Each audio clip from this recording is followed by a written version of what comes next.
What is up, everybody of the DCU and fellow Bat family out there? Welcome to a bit of a bonus video, one that I'm super intrigued to get into because I really want to hear your own thoughts about it. So for the longest time, I would have said that the first appearance of Batman would indeed be in the DCU's The Brave and the Bold movie. But with those recent updates from Andy Muschietti, which we'll revisit in just a moment, it has actually opened me up more to the idea that perhaps, just maybe, we could see the DCU Batman in live action before The Brave and the Bold is even in theaters. So right off the bat here, I do want to say that this video is being made with the understanding that Robert Pattinson's Batman won't be merged into the DCU. I know I'm entertaining this topic, but I have to say it before we continue on. So everything I'm about to say from here on out is treating them as though they are separate and will remain separate, which shouldn't really be shocking to people, but again, I feel like I had to put this disclaimer in this video for those who will just say, but they're merging, so it makes this video pointless. No. Let's not go there for now, like, not this video. So first of all, one thing I think we need to understand about the DCU Batman is that on paper, as it currently stands, if we were not to see him until the DCU's The Brave and the Bold movie, we would be waiting a long time. And I mean a very long time, especially just with the context of those recent comments from Andy Muschietti that offer some clarity on what the current approach to Batman is on the big screen from DC Studios. So Andy Muschietti said, however, DC and Warner Brothers are moving forward with the second part of Reeves' Batman series, which, as widely reported, is expected to release around 2027. This means the next Batman movie will take some time before it sees the light of day. Releasing two Batman films simultaneously would be counterproductive. What DC is doing is creating a strategy to ensure these two films don't conflict with each other, which I think, of course, if they stick to Pattinson's Batman being Elseworlds and stay true to casting a new actor for the DCU Batman, I think we can all agree with, releasing two Batman movies in the same release window would indeed be counterproductive. So the main takeaways from what Muschietti said there, hypothetically assuming that what Muschietti is saying in that interview is maintained as true by Gunn in the future, because you're always going to get the people saying, well, Muschietti's going to get fired anyway, so what does he know? But let's just say, after what he said about what the studio said there, he must be hearing things from the studio's strategy internally. So for now, there's no other way to take all of this other than to mean that the DCU Batman movie, The Brave and the Bold, will release after 2027, especially seeing as now that we have a date for the Batman 2, which again should hold true given filming later this year, to then release in October 2027. It kind of makes sense for The Brave and the Bold to release in 2028 or beyond. But at the end of all of that is the question of, are we really going to wait years and years to see the DCU Batman? It's kind of like, wait, will we really? The Superman movie is releasing this summer, and what's crazy to say is, in a matter of months' time, then we have the Supergirl movie next year in summer of 2026, but you're telling me that there will be absolutely no slither of Bruce Wayne in the live-action DCU until the year after 2026, so in 2027, and possibly not even in 2028. I know, people might poke holes in that, but you see what I mean. So when you really ask yourself, I'm trying to hammer this in here if you couldn't tell already, just for a moment, you start to wonder, would DC Studios really wait that long until we see a relevant role from Bruce Wayne / Batman in some project? Well, that is the question of this video, obviously, and this is where we're now getting into the meat of it, so thank you for putting up with me rambling about the kind of context of all of this. And the question, obviously, that we're now leading to is, what if we do see him before then? And also, there's another question of, and this is what I'm dying to hear your thoughts on, should you really introduce the DCU Batman on screen, in live action, in a different DCU project before his own movie? I think one would naturally ask, doesn't that come across as, potentially underappreciating the novelty of his first appearance, which would come across as more grand, if you will, in that of a first appearance in a DCU Batman movie. So I think arguments, though, can be made for both sides here, such as, sure, if they right now just casted their DCU Bruce Wayne to put him as a trivial cameo in Supergirl Woman of Tomorrow, or another project such as it secretly being done for Peacemaker Season 2, where evidently, I think we can all agree, whatever scene they would have for him, it just wouldn't really be worth it. We would all be like, no, save it for the brave and the bold.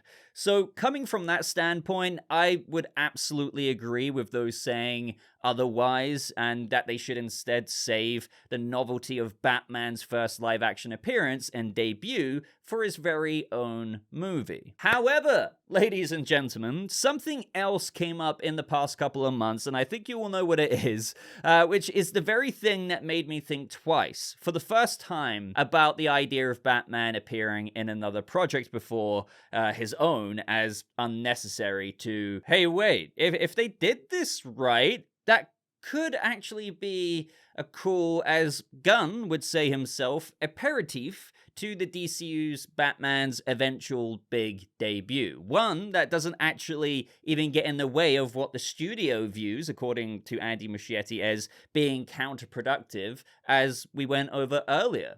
And that is the somewhat out of left field announcement of Mike Flanagan's script for the DCU Clayface movie, which is a DCU story, just so it's not Elseworlds. I keep seeing some people say, is it DCU? Gunn has stated that it is a DCU story slated for release a whole year before the release of The Batman Part 2. The studio internally might be thinking, or at least if I was over there, as James Gunn said not that long ago, you kind of have to contemplate everything. I don't see how they couldn't contemplate this. It doesn't mean it's happening. But another thing that would be really cool here is that the Clayface movie would be the perfect project before what is naturally perceived to be Batman's first appearance with the Brave and the Bold in the DCU, for Batman to first appear in instead. And given that it starts filming around spring of this year, if I remember correctly, I mean, after all, it's releasing next year, so they're getting on with it. For Bruce Wayne, or, in Batman mode, to appear in Clayface, even if in a very small supporting role, that wouldn't really count, as Muschietti, as he was saying earlier before, with regards to the studio not wanting any counterproductive conflict or repercussions from doing two Batman projects at the same time. Well, this isn't at the same time. It's a Clayface project, and it's a year before the Batman Part 2. Plus, it's not like Batman would be majorly featured in Clayface, like the movie's about Clayface. But as we know,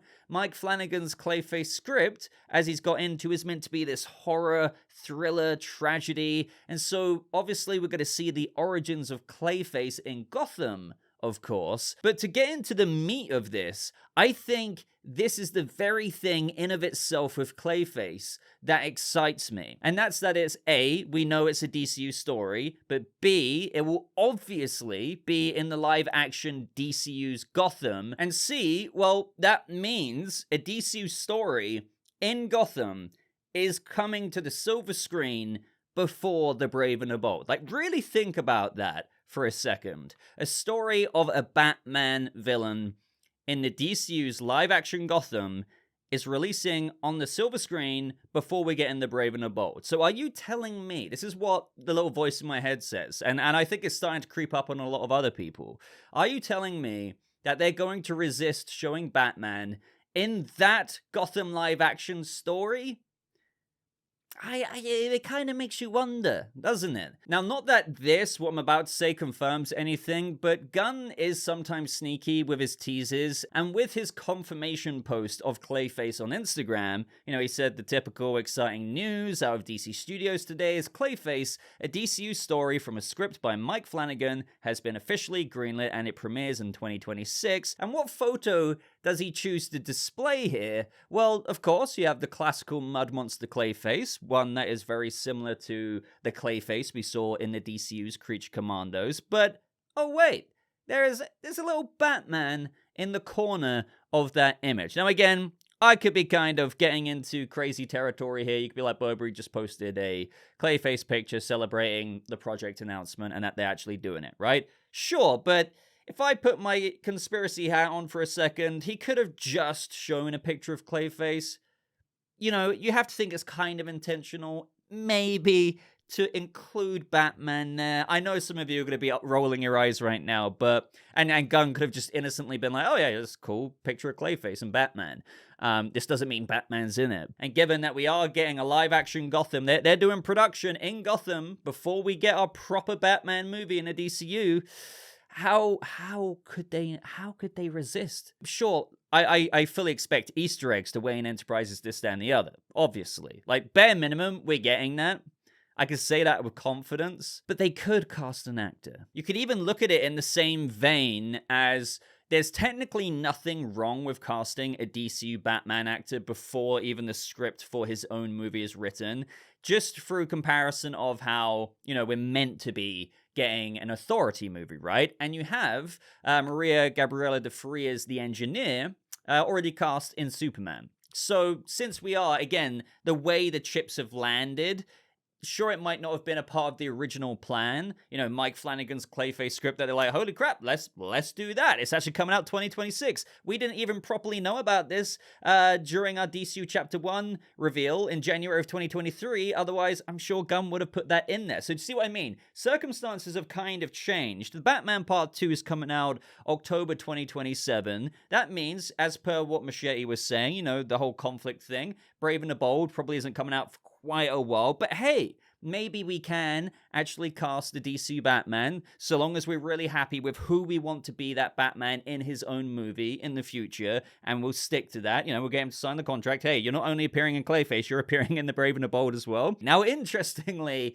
to try and get back on track here, I did a poll over on Twitter asking my followers if Batman should appear in another DCU project before, of course, The Brave and the Bold, with the options being, yes, it can work, or no DCU Bat until 2028 plus. And after less than a day, the poll got around 1,000 votes, and 85.6% of people said, yes, it can work. Now, most of the comments were in agreement that it felt a bit hard to believe, intuitively to fans, that they wouldn't have any kind of appearance from an actor playing either Bruce Wayne or appearing as Batman until 2028 or beyond. Like, it always keeps coming back down to that. Sure, if you want to believe the whole Pattinson rumors, I think, again, that makes this video void for a lot of people, because you're thinking, well, hey, we've already got our DCU Batman in Pattinson, so technically we are already seeing him, and they could have him in Clayface, right? That kind of thing. But we're not entertaining that today. Again, we're going through the lens of that separate, and we've got a new actor. So if we look at a new actor, it is very hard to believe that we would be waiting that long. Or, even DC Studios would wait that long to show that character. So again, if we dial this back to Clayface being a good opportunity for this, set in Gotham. Of course, we don't exactly know how the story is going to go, but with whatever tragedy we see unfold of this man turning into the clay mud monster, things might spiral out of control at some point in the movie.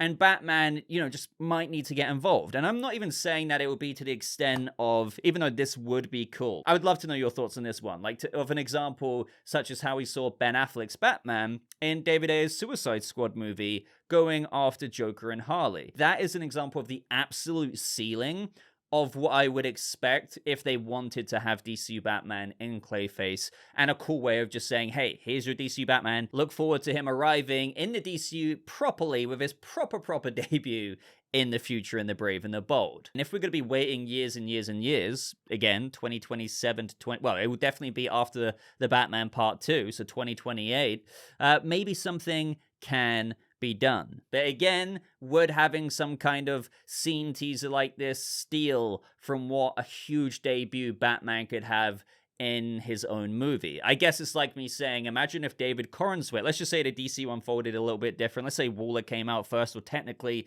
Peacemaker Season 2 came out first because it was filmed and ready in time.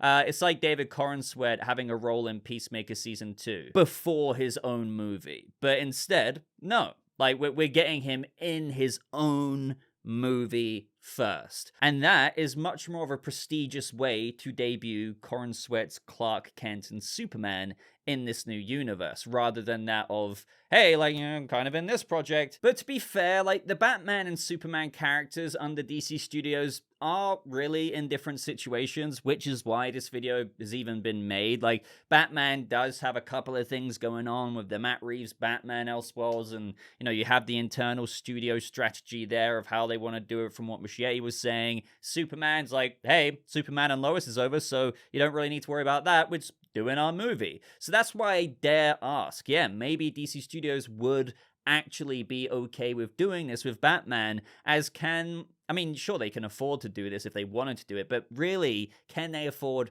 for fans to wait so long to see a more fantastical Bruce Wayne in this new DC universe? Like, again, until like 2028. I think a lot of people would say, no, I want to see him sooner. And yeah, maybe a project like Clayface can achieve that, but not, you know, over concentrate it too much, because you don't want to steal too much thunder from the eventual debut, but maybe appetize people enough to get them salivating for, oh man, I can't wait to see this actor in his own movie in The Brave and the Bold after what I just saw in Clayface. Another thing to bear in mind is that a portion, like, depending on how, you know, they frame the movie, will it go into flashbacks or whatever, like, bottom line, Clayface is going to be set in the past to some extent, because in Creature Commandos, we have already seen him in the present-day DCU, but we don't really know how long he's been Clayface, but he's become known enough to the point that Rick Flag is aware of him through some intelligence files at Argus and Waller, and he knows that he's a dangerous shapeshifter. So if we did see Batman, I assume, you know, he'll be a bit younger as well than what we'd see him set up as in The Brave and the Bold. Other ways to look at this as well, as we're kind of closing off this video, is it is totally possible that they can allude to Batman, even tease him a bit. Again, live action Gotham here. How can they not really, but all without a casting? Now, I know immediately that will sound lame to people, but if they don't want to cast someone but still have Batman's presence be known, they can do the whole shadows thing. So here's an ambiguous Bat taking Clayface to Arkham at the end. Kind of think of what they did with Creature Commandos and Dr. Phosphorus being taken down by Batman, except in live action. Obviously, if they go that route, I'd be hoping for a smidge more, but I'd kind of get it. You know, but hey, they could cast him. Like, I don't know. What are they going to do? What should they do? Let me know down in the comments below if you feel like the DCU Batman is actually arriving to the DCU sooner than we had originally thought. And could that be the Clayface movie? But that is my Bat-tastic ramble over, guys. I think it's going to be a question that a lot of us will be asking, well, for the next year or so. Again, 2026 is when Clayface releases, and, you know, that's, we will find out. But who knows what significant like, I really do feel like the next year could hold really big updates in so many different areas of the DC Studios in general. So, obviously, stay subscribed to the channel on any and all updates on Batman in the DCU, in Elseworlds, you name it, on this channel, because I'm going to be on it, but I thought I had to get this out of my system, because I feel like this has been swimming around in there for a while, like, oh wait, could it actually happen? I mean, I'm not fully on that camp, but I'm a lot more like, damn, what if they do actually cast Batman to be Batman in the DCU's Brave and the Bold, but maybe to pop up before then? Or do you think any Batman at all in the Clayface movie is going to be more like the Creature Commandos cameo. But anyway, like this video if you did enjoy it. We've got the freaking Puppy Bowl this weekend with Superman and probably a crypto scene tee, so I don't know if I'm going live for that or if I'm going straight into making a video, but again, make sure you have notifications turned on for that coverage. But until next time, ladies and gentlemen, thank you so much for your support. I hope you have a lovely rest of your day, and I'll see you people of the DCU and Bat family in the next video. Goodbye.